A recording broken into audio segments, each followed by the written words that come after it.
Assalamualaikum warahmatullahi wabarakatuh. Selamat malam. Perkenalkan kami dari kelompok 2 dengan saya sendiri Audrey Aulia Ramadhani dan rekan saya.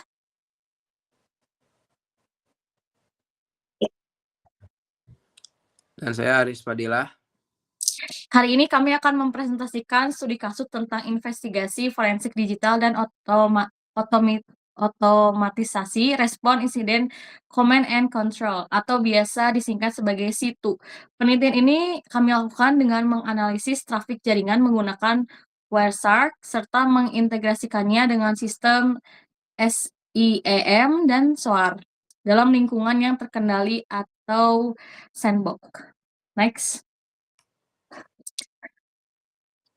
Penelitian ini berangkat dari dua masalah utama. Yang pertama itu masih banyak jalur komunikasi data sensitif yang mengandalkan protokol lawas seperti HTTP sehingga membuka celah bagi penyerang untuk melakukan penyadap kredensial secara plain text. Yang kedua itu malware. Malware. Malware itu semakin modern dan semakin canggih yang memanfaatkan jalur komunikasi eksternal situ yang sangat tersembunyi atau stealth. Nah, minimnya ini visibilitas jaringan ini membuat proses deteksi manual menjadi lambat dan juga tidak efisiensi. Inilah yang mendasari kami untuk meneliti otomatisasi respon insiden. Next. Nah, untuk metodologi forensik NIST SP886, dalam penelitian ini kami mengikuti metodologi forensik standar NIST SP886 yang terdiri dari 5 tahap, yang dimulai dari identifikasi, yaitu menentukan bukti digital yang relevan dan mendeteksi anomali awal. Nah, kemudian itu acquisition yang mengakuisisi berkas bukti berupa PCAP secara sah sambil menjaga integrasi data. Lalu examination, mengekstraksi data mentah untuk memilih paket-paket anomali. Nah, setelah itu analisis, di mana kami merekonstruksi kejadian dan memetakan indikator serangan atau IOC, dan yang terakhir itu adalah reporting, yaitu menyusun laporan formal, akurat, dan objektif. Next. Nah, ada verifikasi integritas barang bukti. Nah, sebelum melakukan analisis ini, kami terlebih dahulu memverifikasi integritas barang bukti untuk menjaga chain of custody. Nah, berkas bukti yang kami gunakan itu bernama 2026-02-28 Traffic Analysis Extraces PCAP dengan ukuran 6,27 MB. Kami menghitung hash-nya itu hash MD5 dan HA256 dari berkas ini, baik pada saat akuisisi awal maupun setelah analisis selesai. Nah, hasilnya itu kedua hash tersebut identik dan tidak mengalami perubahan sama sekali yang membuktikan bahwa chain of custody itu kami tetap terjaga. Next, akan dibacakan oleh rekan saya. Selanjutnya, eksperimen 1 HTTP versus HTTPS sniffing. Pada eksperimen pertama, kami membandingkan risiko penyedapan pada trafik HTTP dan HTTPS. Saat kami melakukan sniffing pada trafik from post menuju http bin.org yang menggunakan HTTP, data sensitif seperti nama pelanggan dan email langsung terbaca secara plain text.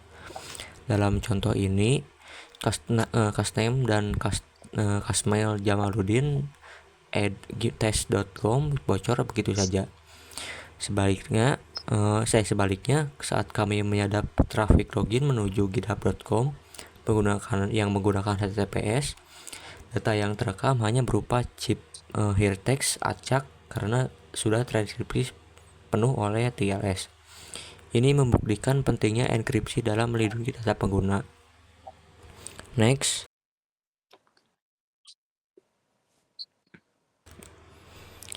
Selanjutnya, kami melakukan identifikasi terhadap host yang terindikasi terkompromi.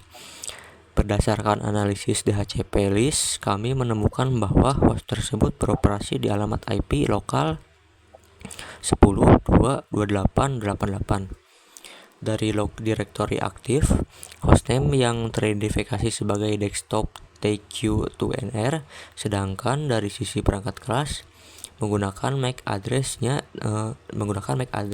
terdeteksi sebagai 0019 D1 B2 4D dan 4D AD. Ketiga identitas ini penting untuk penjejakan atau tracking perangkat secara akurat dalam proses investigasi.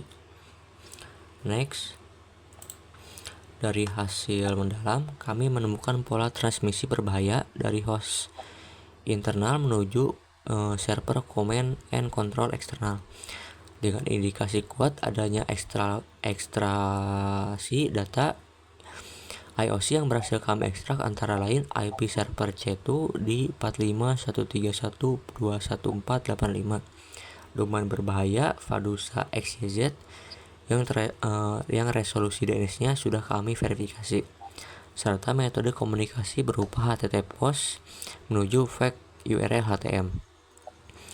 Dari sisi dampak, temuan ini memiliki risiko tinggi terhadap aspek confidentiality akibat kebocoran data dan integrity akibat potensi modifikasi sistem.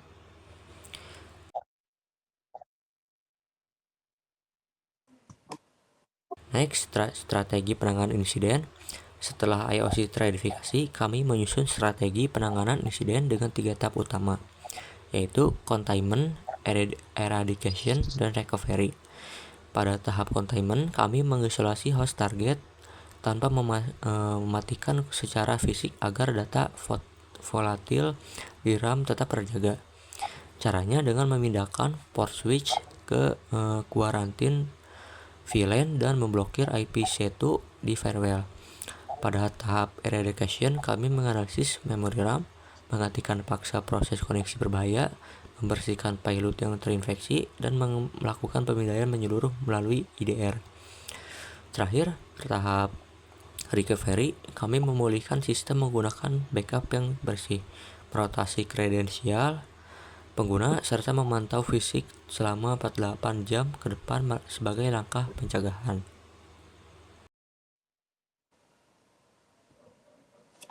Nah, desain playbox respon otomatis SOAR. Yang pertama, sistem detect, aturan deteksi memicu dalam kritis atas aktivitas log HTTP post menuju IP C2. SOAR trigger, SOAR memproses payload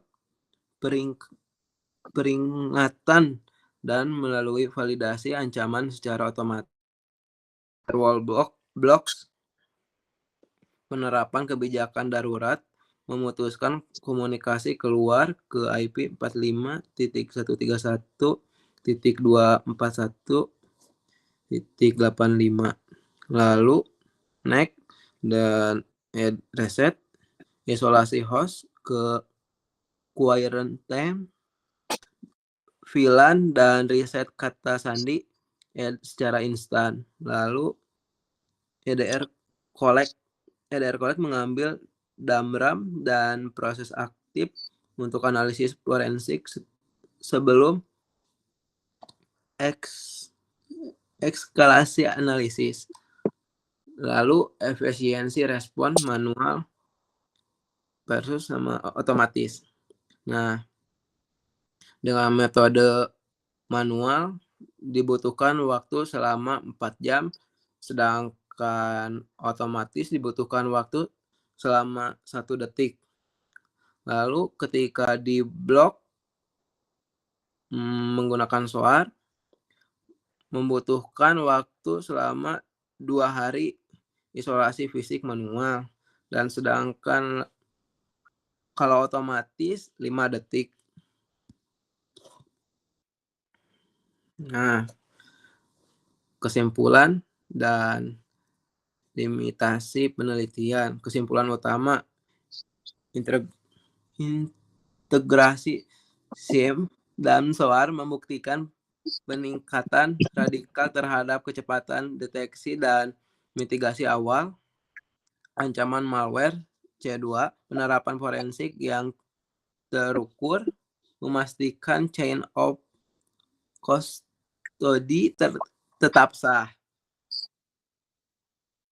keterbatasan metodologis.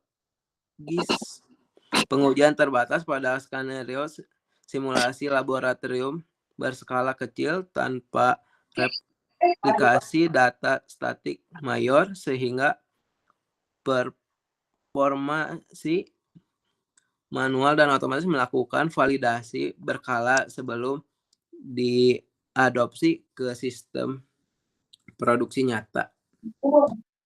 Sudah. Baik, sekian terima kasih. Mohon maaf apabila terdapat banyak kesalahan kata. Kurang lebihnya mohon dibetulkan. Terima kasih. Dari kelompok 2, wabillahi taufiq wal hidayah. Wassalamualaikum warahmatullahi wabarakatuh. Waalaikumsalam.